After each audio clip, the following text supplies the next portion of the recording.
This week, we've got an exclusive interview with Brother Jason E. Reichenberg, the author of a new, wonderful book, Hercules, and the 12 Labors, and Freemasonry, an esoteric interpretation.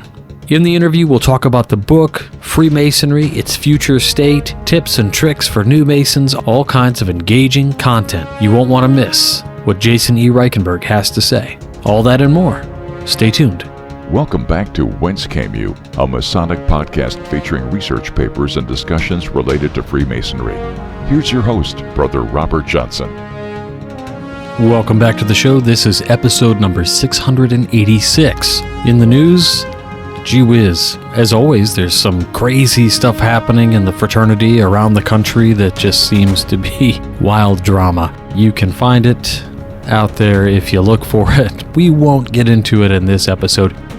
One other item in the news this week I did want to bring up because there is a deadline coming up. It's very important to myself. It's very important to Brother Darren Lainers, who you all know from the Meet, Act, and Part podcast, as well as a managing editor alumni over at the Midnight Freemasons for years, as well as his own awesome blog on the Meet, Act, and Part podcast website.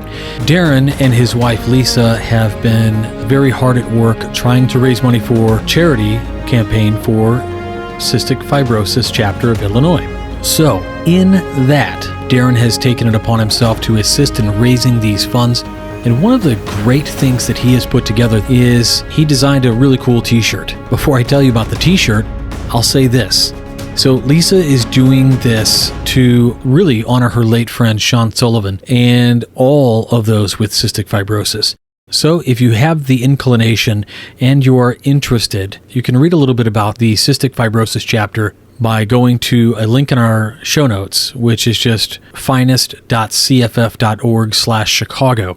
Darren designed a shirt that says, "I have friends everywhere." And then it just says a square and compass. Really classic, really cool. I went ahead and got one myself. He designed the shirt to contribute to the fundraising campaign. I love it. All the proceeds, less the cost of the shirts, are going back to the campaign, and that includes shipping. So these things are $40, which includes shipping. So yes, it's a t-shirt. Yes, it's $40. It is a donation to the Cystic Fibrosis chapter of Illinois. Now, if you're interested in ordering one of these, please find the link in the show notes. They are accepting Venmo, Zelle, PayPal. Please, if you're going to do that, use the friends and family when you're making a payment. The shirts can be black or navy, your choice. And again, this is really limited run, and they're going to take pre-orders, and they're going to do this through August 18th, which is today. So if you're listening to this tonight, hurry up and do it. If you're doing it tomorrow, I don't know if you can still do it, but you can still make a donation. So with all that, got to send a big thank you to Brother Darren for doing this work, his wife Lisa for her work in raising this money, and for the great work of the Cystic Fibrosis chapter of Illinois. Quick note on the presentation schedule, I've got some things piling up, so if you're looking to have some education out at your lodge, I'm happy to do so. But let me know, give me at least a month or two in advance. We're starting to fill up. I've got things happening October, all the way through the end of the year, and starting to book some engagements happening in 2026 as well. So if you want to have some cool education out there, let me know.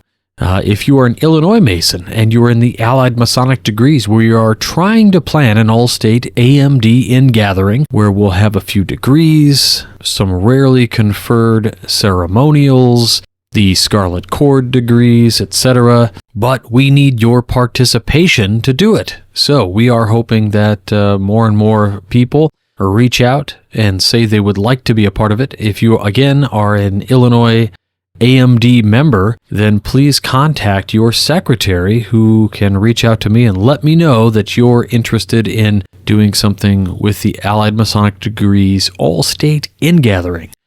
We're looking to do that on October 18th. That's the weekend after Grand Lodge Annual Communications in Bloomington, Normal, Illinois. Now, as I promised last week on the program that we would have an awesome interview with Brother Jason E. Reichenberg, and guess what? We have it. So sit back, relax, and enjoy this great interview with Brother Jason. Let's check it out. All right, everybody, welcome back to the show. We are super stoked. This week, I've got a brand new friend that I met recently, and we just had kicked it off, and it turns out this brother actually wrote an awesome new book as well. So, Brother Jason Reichenberg, I want to thank you for making the time to come on the show and for all the work you do in Masonry, but most importantly, right now, thanks for coming on the show, brother. Oh, thank you. Thank you for having me on. I appreciate it. Absolutely. So for those of you out there listening to the program might not know who Jason Reichenberg is. Now, he's out in Texas. We recently connected because he was one of the driving forces behind a recent event, which was the San Antonio Esoteric Summit, along with guys like Jeff Bennett, Rod McGilvery, and a host of other gentlemen who made that happen, in particular, the host lodges. It was a phenomenal event. So I want to thank you for having me out to that. But I want some people to, outside of Texas, maybe listening globally around the U.S., who's Jason Reichenberg? So if you could share with us what initially drew you first to Freemasonry and how your journey has evolved over the years. Well, I have actually thought about this question a lot. And the short answer is I don't know what initially drew me to Freemasonry. At the time, I was heavily involved with the Elks, and I kind of went through a tough time. And I looked for. I'm not sure what I was looking for, but I had an Elk. I was exalted ruler of the San Antonio Elks at the time, and I had a Elk that visited. And as it turned out, he was a Shriner. And when he came in, he obviously the first person that anytime they visit a lodge, the first person that they want to talk to is the exalted ruler.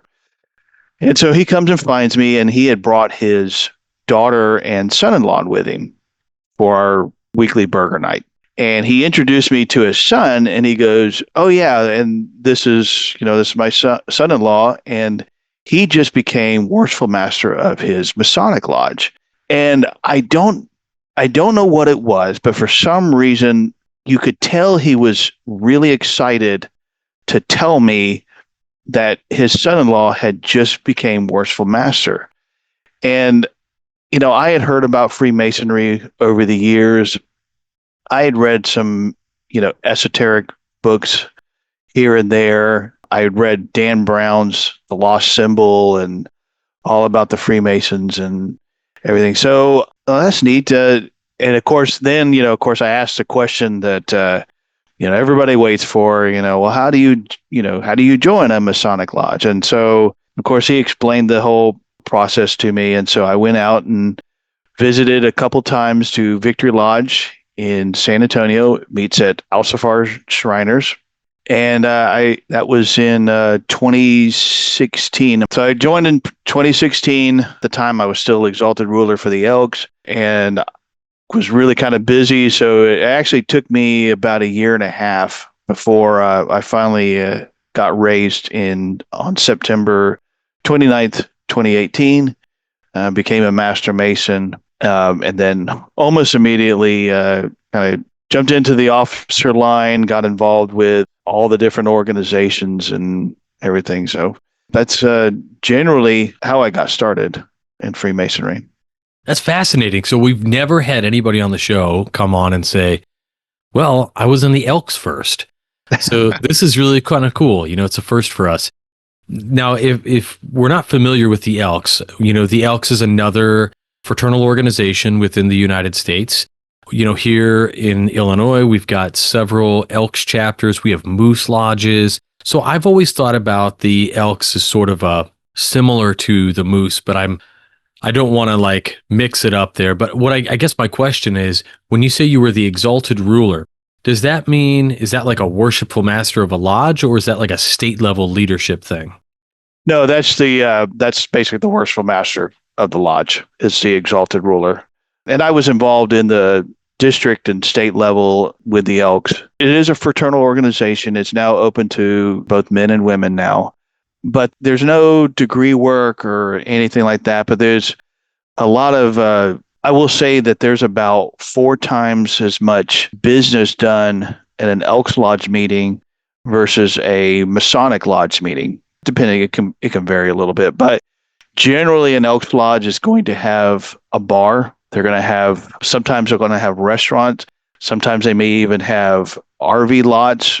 Some of them will have golf courses.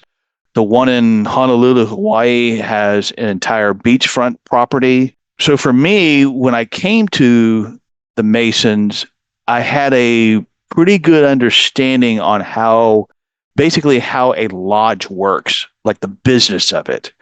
So that part of it was pretty easy for me. It's all the other stuff with Mason that's specific to Masonry that I really needed to learn. But as far as like when I became an officer, I knew exactly what it was I was supposed to be doing, how to move up in the line, how committees work, how all this kind of stuff works. So when I became Worshipful Master, a lot of people are like, well, you get up there and the light hits different and it's overwhelming. To me, I was like, well, I've kind of been here before because I've sat, quote, in the East in an Elks Lodge and had to deal with things like state taxes and liquor licenses and health certificates. I mean, I had to deal with a whole lot more business related stuff than I did as Worshipful Master of Masonic Lodge. So that part of it really kind of came second nature to me. I didn't really have to learn a lot about that. It's all the philosophical and esoteric part of Masonry that I really have had to learn. Well, it sounds fascinating, right? I mean, and this is actually so much of a plus moving into a Masonic Lodge if you've had that experience before. I've always found it kind of frustrating that guys come into the fraternity that don't have this background in administration or anything like that. And while I love the idea of Masons holding up Masons and saying, hey, we're not going to let you fail or whatever, I'm a big proponent of putting somebody in the East who has the skills to be a leader. So I deeply appreciate that you've come into the fraternity with those skills already and had some success there. So that's awesome. Now, one of the things I think is fascinating is you come into Masonry, which has much more of a philosophical side to it than perhaps some of the other fraternal orders. You were familiar with administration, and the new thing really ended up being this ritual work, or perhaps the esoteric or philosophical. Now, jumping ahead before we backtrack to some of the questions I have about that transition for you, it was wild to me thinking about this as you've just laid it out. I didn't know how recently you had been raised. And so what's wild to me is, and it's not that recent, right? Like, to me, I still think 2000 was 10 years ago. But right. What's wild is you've not only taken that challenge of learning that stuff, but you've made some leaps and bounds from organizing conferences and events to a book that you recently put out, which is essentially the connections between Freemasonry and the 12 labors of Hercules. Now, I could tell you about my experience, which was totally bizarre that I think, we've connected on the etheric plane, if you will. The last year, every August, my lodge, my education lodge, basically everybody has to put together an education plan. Right. And the education plan that wins over the hearts of the brothers is the one they vote for to take the East. So that brother then gets put in the East for the next Masonic year, and that's the education plan. Huh. I put together my education plan for the 12 labors of Hercules, not because it was going to be easy. Everybody thinks, 12 labors, 12 months, got to be easy. It is not easy to jump through those mental hoops when we're coming from one sort of archetype of stories being sort of a Judeo-Christian narrative, and then looking at something like the labors of Hercules, which are pretty incredible. But I have to ask, so we did this in my home lodge, and it was like, wow, it was difficult for guys to sort of navigate this. So what I mean to say here is, this is not a typical vein of thought for a Mason. So my question to you is, your book explores this connection. What inspired you to write about the theme?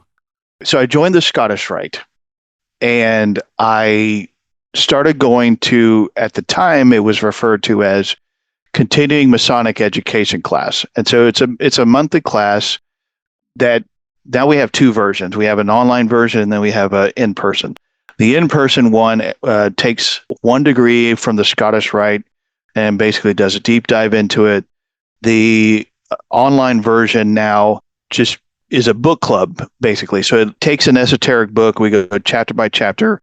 Right now we're doing The Secret Teachings of All Ages. And it's now referred to as, it's been rebranded, it's now called the Phoenix Academy, and I'm on the education committee, and it's really starting to kind of take off.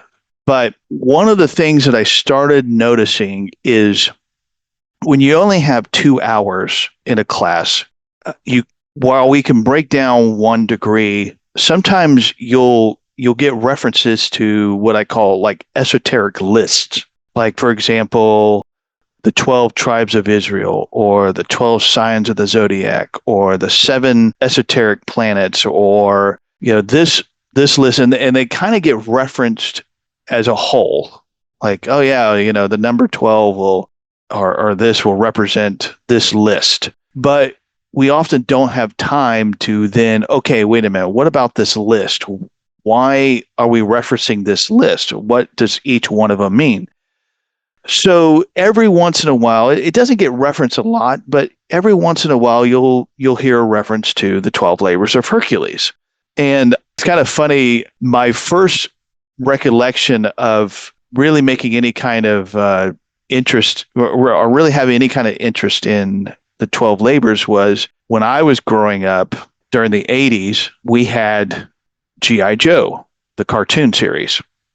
And there is a episode where the G.I. Joe, you gotta kind of have to use your imagination, but the G.I. Joe team, somehow Cobra sends them back in time. And Sergeant Slaughter, he was very large, very strong. Well, they get sent back to ancient Greece.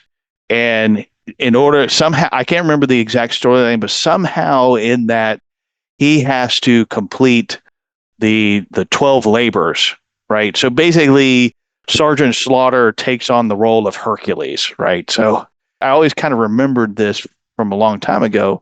So then when it gets referenced in these classes, I finally was like, okay, why do they keep referencing this? Triune Lodge here in San Antonio asked me at one point to do an educational presentation, and they said, basically, we've really gone esoteric, and so make your presentation as esoteric as you want. So I was like, all right, I'm not going to talk about all of the labors. I'm just going to start with the first one. And so I did a deep dive on just the first labor of Hercules and its relationship to Freemasonry, and it actually went over pretty well. I had a couple of guys come after the meeting and ask some more things about it. They thought it was really interesting. And so I started putting together what I thought was going to be a 12-part lecture series on the 12 labors, because as I looked more and more into it, I really started to see an actual progression that actually made sense, not just randomly.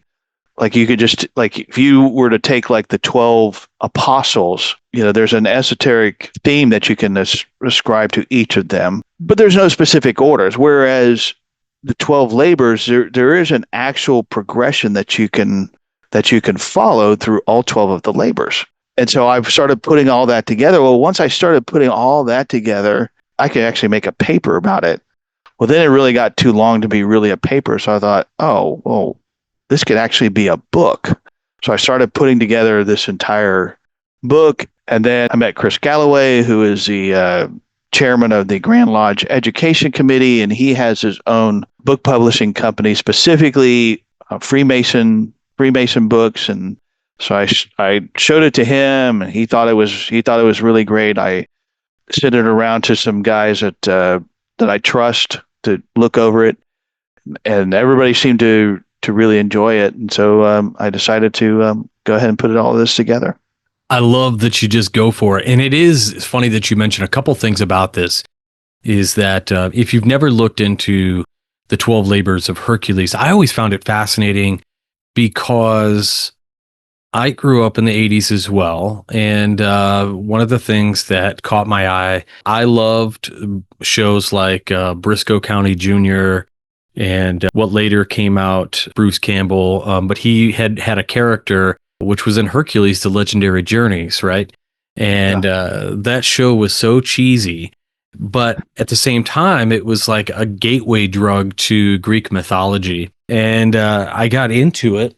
And it was my first sort of like, oh, this is interesting. And then you go to the library and you get a book on the 12 labors and you start reading about them.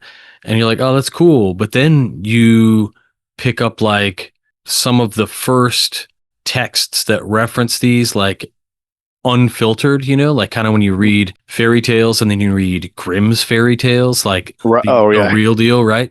Right. Yeah. Wait a minute. So this dude has to do these labors because of, so like people who might not know, the idea is Hera basically causes Hercules to murder his wife and children while they're sleeping. Right. And then he has to atone for his sins and that'll make him feel better. And so these 12 labors, originally there are 10, but then like kind of 2 don't count. So 2 more get added and it becomes 12. And he does this whole thing, and different versions from different mythologies that exist. I think Bullfinch's references a couple different versions of some of them. But what's wild is that I'm like, oh, this is really kind of crazy. Really neat lessons that are being learned here philosophically as he completes these different tasks. And then all of a sudden it has like this bonkers, super Christian, weird ending, which is not always discussed, but like, he's like, oh, I still don't feel better. So he sets himself on fire and dies at the top of, and then he goes and lives by his father's right side, Zeus, on Mount Olympus. And I'm like, wow, it kind of sounds like a Jesus tale. And that was part of the challenge that I ran into, was that, there's not just one story, or there's not just one version of the story. It's not like there's one definitive text that says this is what the stories are. There's different versions of it. And to me, it was like, realize, all right, first off, these are all allegories. These are not intended to be, they're not historical facts, but these are stories that were written. So in that case, it's like you're kind of free to interpret them as you need to. So basically, I chose versions of the story that fit with the narrative in Freemasonry. So, you would look at my book and say, hey, this is how the stories go. Well, no, they're a version that fit for me. To me, the afterword, I go through all the 12 of the labors, but I ultimately, if you stop there, you're not really getting the full impact, because there's the afterword, because after he finishes, it's kind of the idea that your work is never done, that there's always a sense of tearing down and rebuilding and rejuvenation constant. You could never just say, okay, now I'm completely done and I don't have any more work to do. Like, no, it really doesn't end. And that's not a bad thing. That's how it's supposed to be. Yeah, I identify with all of that. And it is important for people to understand the idea of allegory. Specifically, I mean, historically speaking, myths and legends of the past, they are intended to be allegorical. And in fact, many times the reasons why there are different tellings of different stories is because the story is not what matter. It's the lesson that matters. Right. So, and this is especially true for, all ancient texts. And, I think people would be good to remember that here in the West, for, I would say, most people, they would consider something like the Hercules and the Greek gods as a mythology. And yet there are still people who practice those religions here in the United States. And so it's important to remember that the concepts of religion and mythologies are perhaps a little closer intertwined than we might be comfortable talking about. Something you said toward the end there in your last answer kind of keyed me up. You said we're sort of always learning, always working on things. And I'm wondering, for you personally, how do you integrate esoteric or philosophical elements of Freemasonry into your daily life. I think we all have some idea of practicality of some elements of Freemasonry that seem very surface level, mind your time and you should be an upstanding person in your communities. But that's so superficial. I'm wondering what your thoughts are on something like integrating more esoteric and philosophical elements, in particular for you.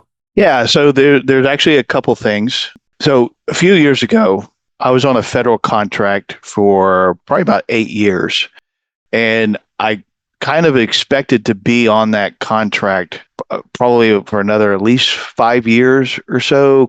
So I kind of had, when your job is pretty stable, you're able to, do a few more things and take a few more risks that you normally wouldn't do because, you kind of figure that the money is going to be coming in. Well, then all of a sudden, unexpectedly, I only had about 30 days notice and my contract ended. And it was probably about 2 or 3 months before I was able to find another position. And during this time, by this point, I had really been heavily involved with the CME classes at Scottish Rite. I was heavily involved with Allied Masonic degrees and that particular council, Manly P. Hall in San Antonio, very, very esoteric. So we're learning about all this kind of stuff. And especially about a month in, really kind of frustrating. I'm not really finding anything. I've been out of work for about a month. And I started thinking to myself, like, okay, I'm learning all of this knowledge and I'm studying all this stuff. So it's got to mean something. And there was a couple of things that kind of stuck out to me. First off was the one of the Hermetic principles of vibration. Everything moves up and down. And the idea is not to get to a point of absolute stasis, which is stagnation, but it's the idea that you're going to have these ups and downs. And as long as you know that it's coming and that's what is supposed to happen, that instead of your lows being super low and your highs being super high, you try and keep them on an even. It's the idea that you don't go too high, you don't go too low, but that you keep it on a steady wavelength. I really kind of sat back, took a deep breath, and just relaxed and said, okay, so this is one of the low points. I could, in years past, I would have probably been on a downward spiral, lashing out at people, making people around me miserable because I'm miserable and I'm frustrated. So I'm going to make sure everybody else around me is frustrated and miserable. And I said, okay, this is a natural part of life. Things are going to come back. And so that helped really calm me and keep me focused through that time. And then the other idea is this idea again of tearing down and rebuilding. All right. I had built something up for 8 years and it all came crashing down. And now I'm basically going to have to start over. And, and a couple of months later, I found another job, and then I found a better job, and I found a better job after that. And so I was back up on the upswing. And so, but now, unfortunately, I got caught up in all the Doge stuff that was happening. And so once again, my federal contract ended. I have another job now. Fortunately, it is still working at home, but I'm making about a third of what I was making before. And I could let that really just tear down my self-esteem and put me on another downward spiral. Or, it's like, okay, you're still employed, you're still working, you still are able to eat, and you are still able to take care of things, and you're still getting to do it from home, which not a lot of people get to do. So learn to live within your circumstances, and things will start to get better. So it's that idea that it's a natural part of life. As long as you know it's coming, you're able to keep yourself sane through all of it. I love the lessons that you're just breaking down for so many people probably right now. My wife recently was impacted at work, similar type of situation. And, it takes a lot of energy to navigate this chaos and turmoil that the brain creates. But as you pointed out, returning to the idea of vibration, the ups and downs of life, it almost rings of a stoic sort of philosophy in that you have to understand objectively, take the 100-foot view of your life in this moment. You might not even notice that you were unemployed for a second. You know what I mean? And to celebrate and focus on the things that are bringing you joy and the real life changes. I mean, so it's kind of two things, right? Like in philosophy, if you take a philosophy 101 class, you're going to be like, wow, perception is reality. And then you'll take like a philosophy and religion class and they'll say, well, that's not true, because if I believe that my God is all powerful, and if I believe that Jason's God is his God and he has his individual truth, and Jason believes that his God is all powerful, now we have a conundrum, right? So like there's like these opposing philosophies of what could be true. But I will say this, in that when we focus on personal subjective opinions, like if you're doing work on yourself, focusing on those positive things, that perception does become a better reality for many of us. Well, it's the idea that it's another Hermetic principle, is that the universe is mental, and that what you basically put out into the ether is going to affect everything around you. So that's one thing I had to stop doing, was to constantly be negative and say, I'm never going to find anything. We're going to run out of money, and we're going to have to sell this, or we're going to have to do this. Instead, you think positive about it, and that's the thing. I'm, especially with this job now, is, I'm making a lot less money, but again, there's a positive to it, in that I am now working directly for the state of Texas. All right. So that generally is, you generally make less money, but also it's a lot more stable as opposed to in the contracting world.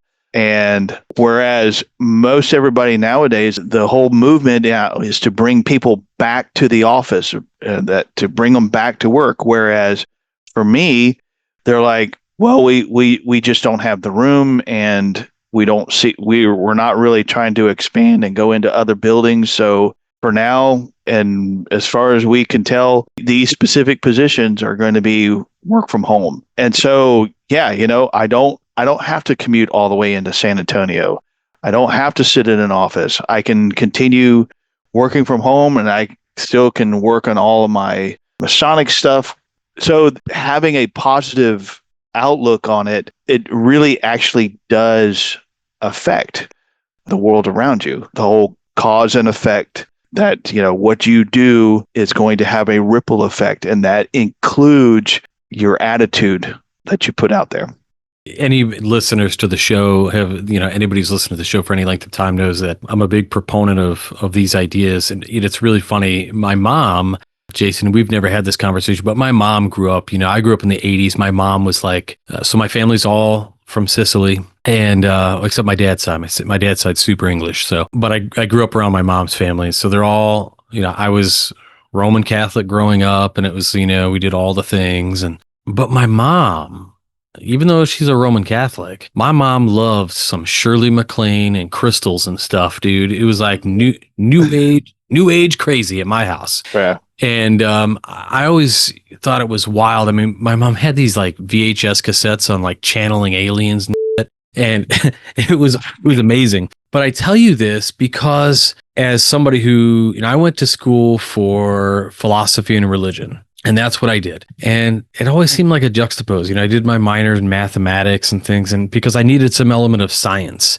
And, the more we sort of look into ideas of esoteric ideas around reality and perception, and call it crazy, I'll use manifestation, we see that there's something to this stuff. And so I never really left the New Age camp. I've always kind of been in it. In fact, like, on the website, I have a couple little quirky homages to the New Age movement, but I do certainly appreciate your perspectives on this. I wanted to ask you, you're very active in Masonry, as am I. I know that working from home affords us some sort of extra bandwidth because we don't have commutes and all of this other stuff. So we're able to get a lot of things done.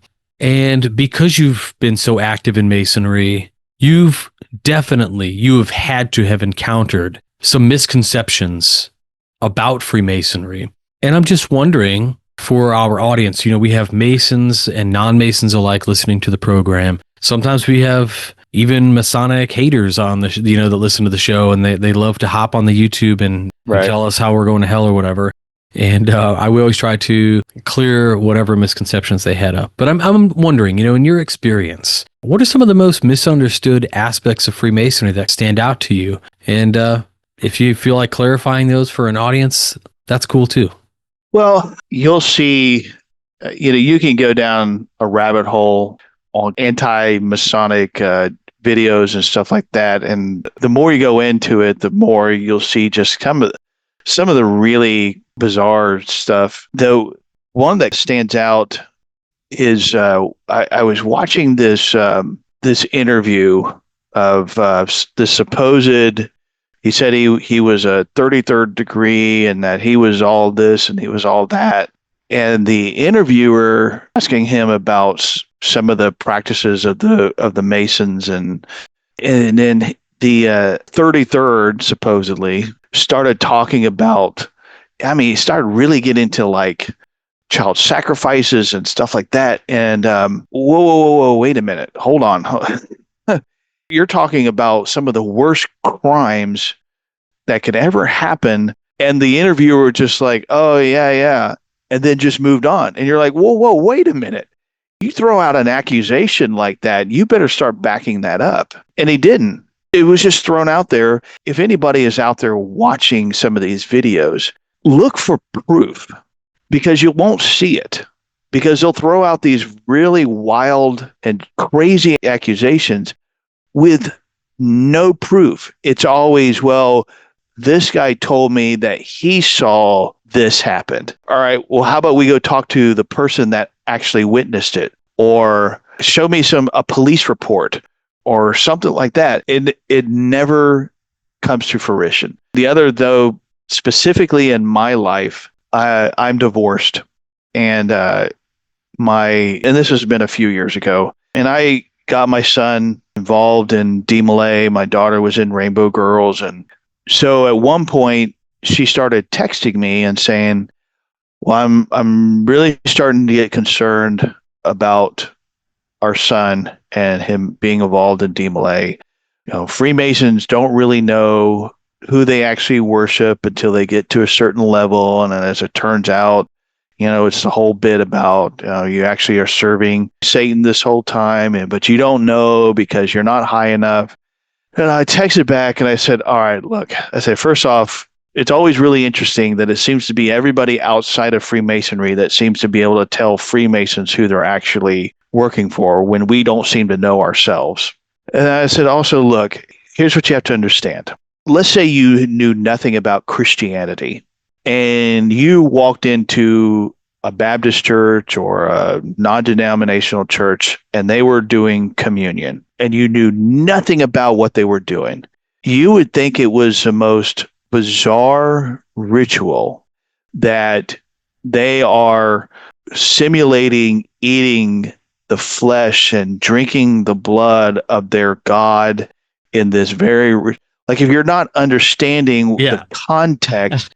I said, it's the same thing when people look at these Freemason rituals. If you read about them or somehow you witness something that was being done or something like that, when you see it out of context and you don't understand what it is that they're trying to do, it can seem like the most bizarre ritual or activity that you ever come across. So in order to really understand what it is Freemasons do and teach and stuff like that, you have to be a part of it.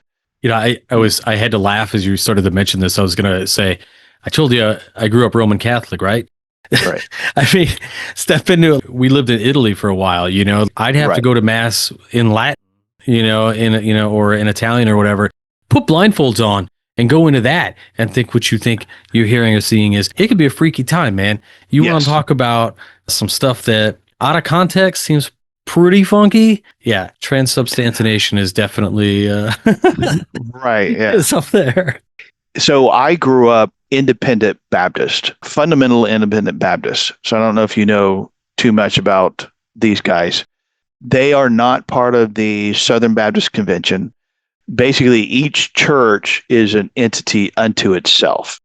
And so they have a very, very strict interpretation of the Bible, very, very literal. Like as the Bible is a historical document that these things actually happen, that these are not allegories. So anything, when I was growing up, to learn about anything outside of that would have been considered really taboo, as in you really are to stick with what the Bible teaches.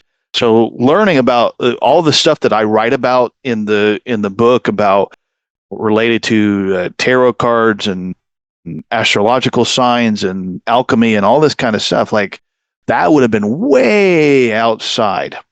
So when I started with Freemasonry and I got into all these esoteric classes and stuff like that, so initially it was like, you go back and you look at and you're like, oh, well, they just didn't understand, and how could they interpret this literally, and it doesn't make any sense.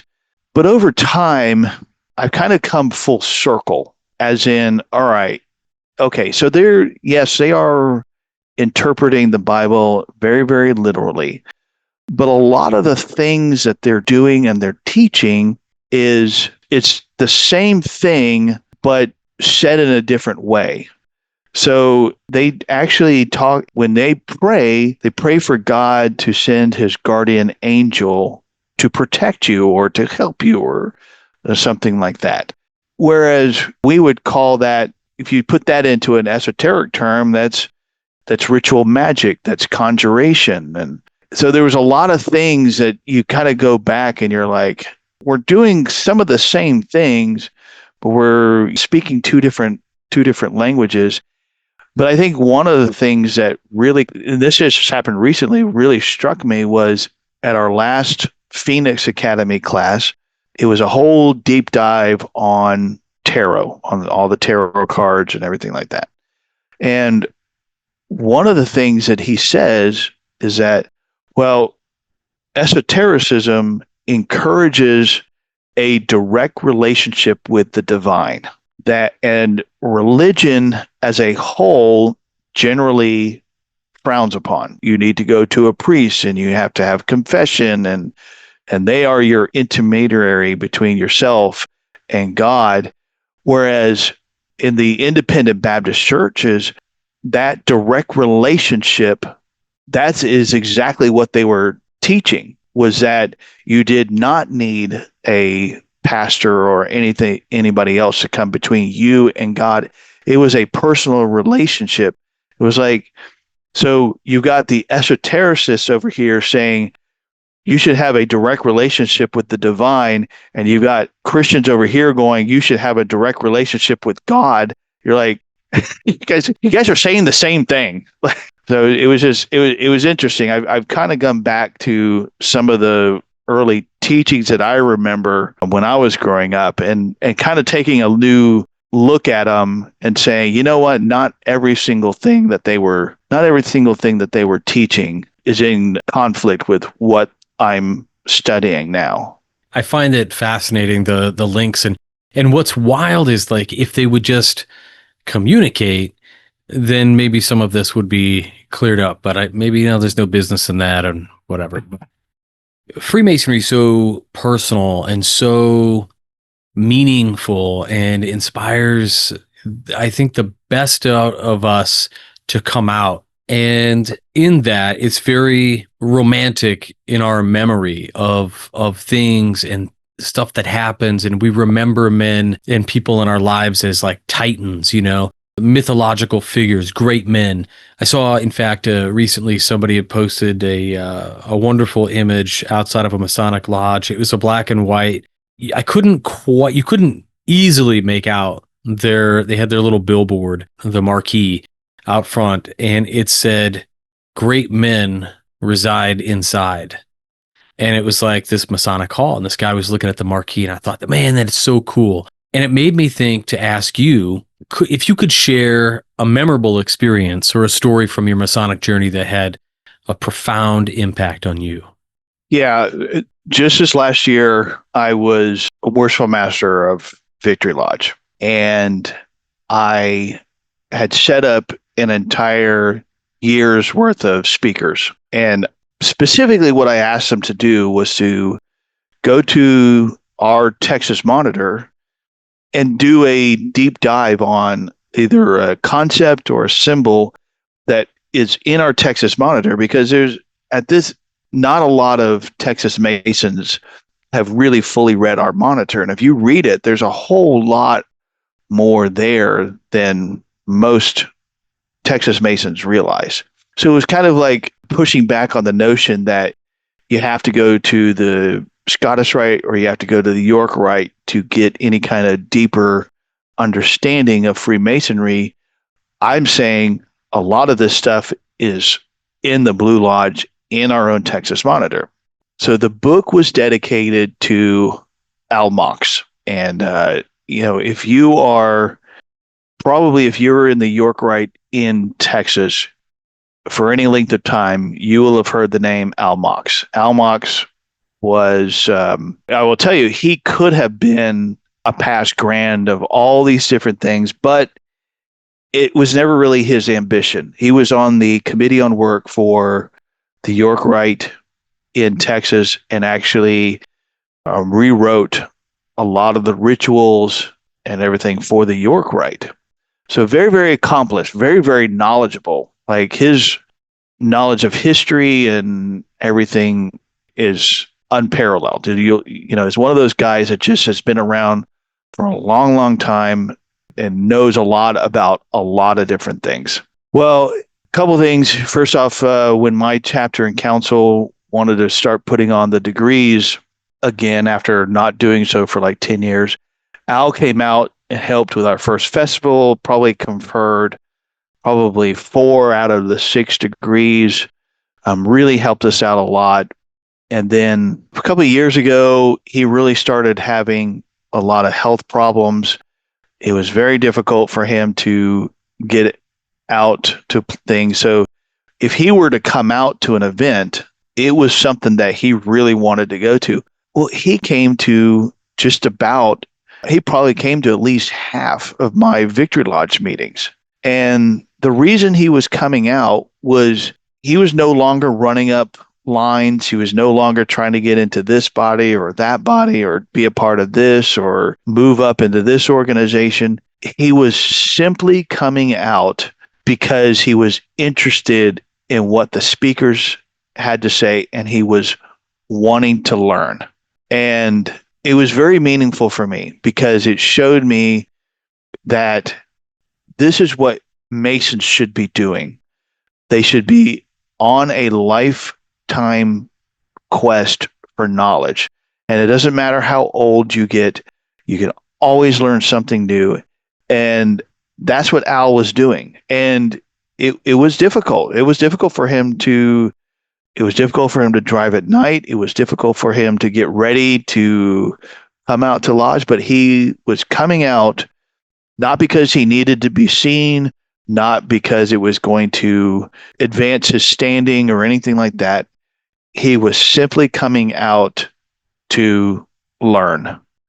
And that to me put things into perspective because, I'm at the point where I'm involved in all the organizations and I'm moving up in all the organizations, and you can get wrapped up into all of the honors and rewards and politics. And I get to be in this group and I am moving up and I get to be ahead of this organization. But really, when it comes down to it, if that's all you do, then you've missed the entire point.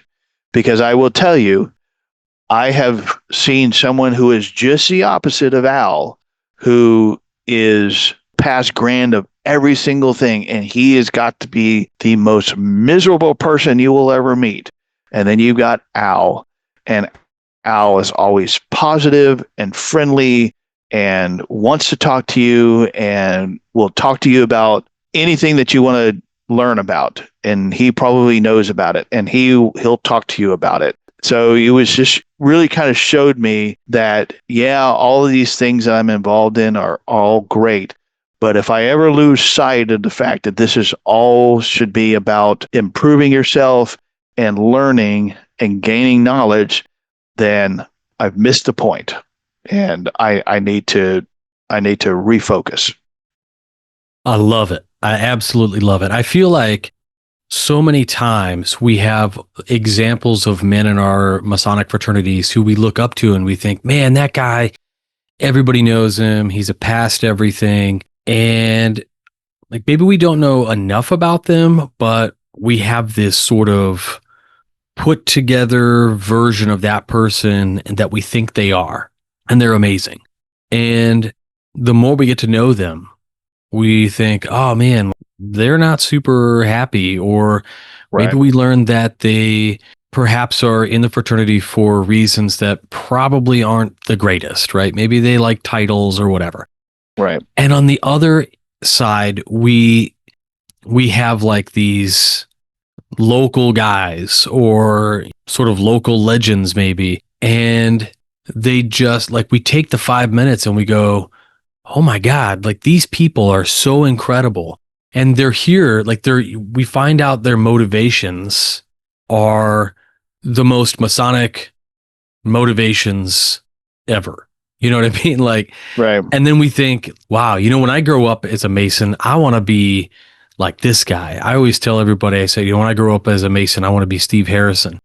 Yeah, he's one of those guys. And I think we all have guys like that in our lives. And it sounds like this is certainly one of them for you guys. Yeah, and don't get me wrong, I enjoy the titles. I mean, I'm not above saying that, oh yeah, well, it's not a big deal. And no, I do. I enjoy being in all these different organizations. I enjoy the process of moving up in lines. I enjoy the increased responsibilities. I enjoy all the different titles, and you get to be called noble and Sir Knight and prophet. You be all these most like I am the most excellent high priest of my chapter. Where else can you get to be referred to like that? Right. Yeah, for sure. But you do have to every once in a while take a step back and say, okay, yes, you enjoy these titles are great and you're doing well. But if that's all you get wrapped up in, then you've missed the point. And I think that, to me, when I talk about this other brother who has all of these grand past titles, and then you're like, but you didn't learn anything. You're one of the most unhappy, miserable. Like, I don't want to grow up, get old, and be. I don't want to be like that. Like you missed out on what was so great about this fraternity because you were so wrapped up in trying to move up and be the end all be all for everything. It really speaks to the idea of presence, right? You want to be here right now. And yeah, I enjoyed being the worshipful master or the excellent high priest or whatever it is, but you enjoy it because it also comes with challenges, right? Like people move to a new job, a lot of times there's this canned things, looking for new challenges. And I think if we're not always looking for new challenges, then we can become complacent. We can become sort of the antithesis of what Freemasonry is supposed to be, which is this, this idea of a progressive moral science. And in many cases, good men becoming better requires us to have constant new challenges to face. Right. So, Jason, one of the things I wanted to ask you when I was out there, I had the honor of meeting your son. And I thought he was such an awesome young gent and really cool that he was out there. I wanted to ask you, as somebody with a young son, I have 3 young sons myself, and, they all have their varied interests. But I'm curious on your point of view here. How do we engage younger generations in Freemasonry, especially those who are, maybe interested in esoteric aspects? What are your thoughts? So I went back and forth on whether to encourage him to be a Freemason or not. Because, the idea is, he's at Texas A&M now. He's, in the Corps Cadets. His actual involvement in Masonic lodges, it's going to be sparse, especially for the next 4 years. And then, hopefully, he'll be a new Army officer, and then he's going to go active duty, everything that he plans to do. And, whether he's going to be super involved in Masonry or not, it'll remain to be seen. What really is settled in my mind, it was like, okay, understood. He's not going to be able to be super involved. However, the lessons that I learned and studied now, I wish I had had exposure when I was his age. And so to me, it was like, you know what? Whether he only gets a little bit of this or he understands it fully, he gets super involved, either way, it's not going to hurt him. And if I can do something to help him now that will benefit him in the long term, why not? There's no advantage to delaying, right? That was the approach that I took. Now, as far as trying to get younger ones involved, I think so. There is an actual study out there. It's called The Path Forward that I've read. And they have actually studied this, particularly about these younger generations. And one of the things that they have found is that Freemasonry does not need to change. In other words, the things that we teach, brotherhood, self-improvement, continuously working on yourself, all this kind of stuff, is what young men are looking for. So we don't need to update ourselves. We don't need to change. We don't need to evolve. Freemasonry, as it is right now, is what they are looking for. What we need to do is to go out there and communicate to these younger men, because they are in record numbers feeling isolated. They're feeling depressed. They're feeling disconnected. While it's great that I can work from home, but I'm out here on a ranch. My wife works from home. I have some contact with people, at least one other person throughout the day. But if I was a young man sitting at home, working from home all day, like, I would not have any kind of personal connection. And then so to sit all day without any kind of personal connection and then expect those same young men to go out and then to actually interact with real people, I'm not exactly sure what you're expecting. They're going to feel disconnected. They're going to have a hard time making friends. So a Masonic lodge can say, look, this is something real. We don't do virtual meetings, maybe committee meetings or something like that, or planning meetings. But as far as like actual events and meetings, like, this is something real that you can come to, and you can meet other men who are, because of this shared experience, is an automatic connection, the fraternal part of it, where we look out for each other and we help each other. And then hopefully, the lodge is committed to bringing education and learning how to improve yourself and constantly working on yourself. So I think we have a little bit of a messaging problem, but Freemasonry as it is does not need to change. We have just got to be better about communicating that. And those men out there, and they know that they're out there, they are interested. They are trying to get in contact with us. But a lot of our lodges do a horrendous job of following up. A lodge will have an email address out there. Young men these days, they are more likely to contact you through electronic means than to stop by in person or pick up a phone.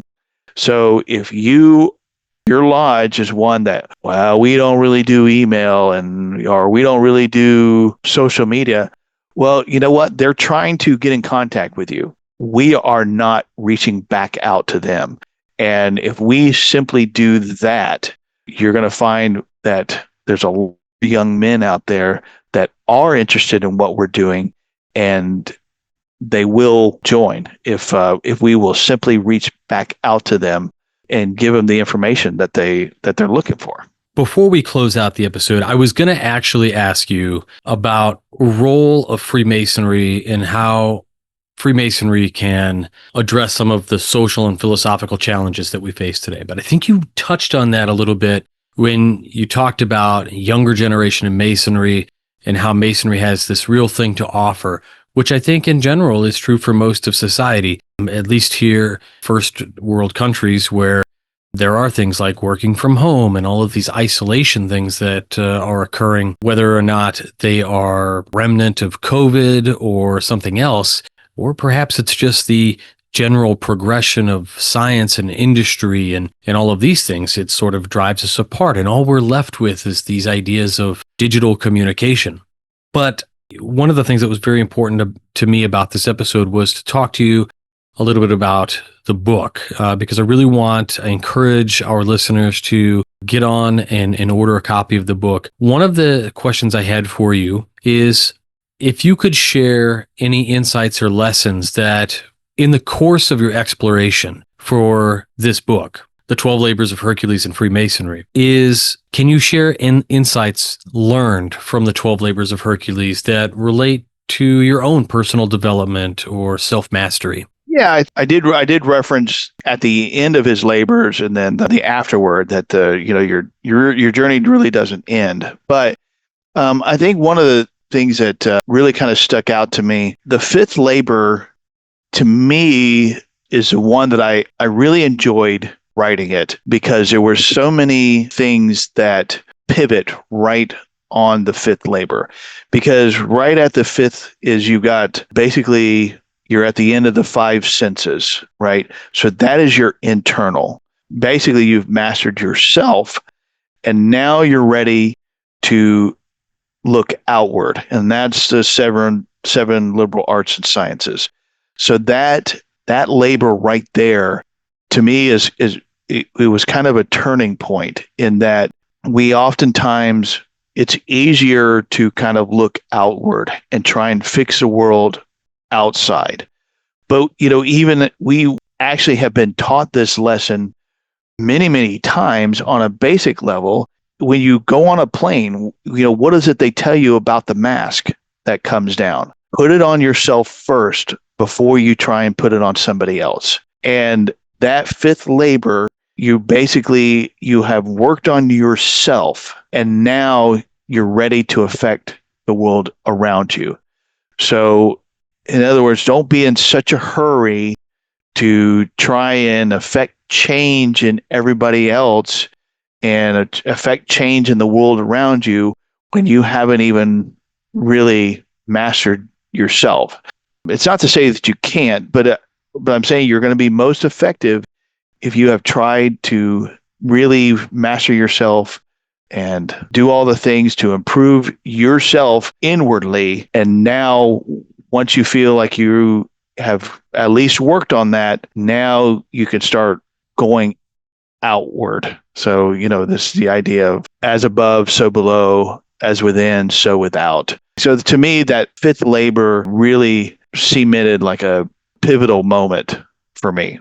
I absolutely love the personal flair that you've added to talking about how and what you've learned from this. I think personally, anytime I decide to, what starts as a curiosity builds into, oftentimes for somebody like myself, one of my compulsions is I'm always staying busy. And from a curiosity standpoint, learn everything I can about a particular topic and sort of apply that and learn what I can from that in my own personal life, right? And I think inevitably in these projects where we're researching and writing, these things sort of fundamentally change us after we've completed them. So I appreciate your openness and your honesty when it comes to this sort of thing. So Jason, I want to once more congratulate you both on a successful event just a little while back. I want to congratulate you for all the things that you're doing in Masonry. I think you're doing a fantastic job as somebody who is outside of Texas and who plays around in these circles of national Masonry. Your name comes up all the time. People always have great things to say about you. And I think you're making those impacts. If anybody out there is listening, and I urge you again to check out this book, you can get it at perfectashlerpublishing.com. I'll have a link back to their website in the show notes, as well as a direct link to where you can pick up their books. You can just go to perfectashlerpublishing.com and you can click on Masonic Books, and there you'll see a ton of books that these guys have put together. And right there on the top, all the way to the right, 12 Labors of Hercules in Freemasonry, an esoteric interpretation through a Masonic lens by Jason E. Reichenberg, past master. Brother Jason, thank you so much for coming on the program, brother. Thank you. I appreciate it. Thank you for having me. Absolutely. All right, my thanks again goes out to Brother Jason E. Reichenberg, who was able to fit us into his busy schedule. He is one of those active Masons, as you could tell in his interview, one of those guys who's always in the quarries. Maybe not the same quarry, but he's in somebody's, and he's taking care of business, and we do appreciate him for all of his talents and taking the time to come onto the program. Links again to his book will be in the show notes, so check those out. Before we wrap it up this week, I do want to, one more time, thank our producers, fellows, contributors, and legacy partners of the WCY podcast. Those folks that keep this program free and open to anybody who is interested in Masonic education and its kindred sciences. We've been putting this show together for over 10 years, and it's all thanks to your help. So if you're interested on how you can help support the WCY podcast, head on over to our website, WCYpodcast.whencecameU.com, and check out Support the Show. Everything we do through there all comes back into this program. That includes anything we sell or other projects that we're working on. Any money that we raise through this website comes right back into the production of Masonic education. Again, huge thanks goes out to all of our supporters. Even if you're sharing the links or you've contributed $1, we thank you for any and all assistance. That's it for this week. I want to thank you once more for joining me on this wonderful Masonic education journey. I want to thank Jason E. Reichenberg one more time. I want to thank his publisher as well. We'll talk to you all next week, and until then, stay on the level. For Whence Came You, I'm Robert Johnson. Take care. You've been listening to Whence Came You, a Masonic podcast featuring research papers and discussions related to Freemasonry with your host, Brother Robert Johnson. Be sure to join us for our next edition.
WCY Media.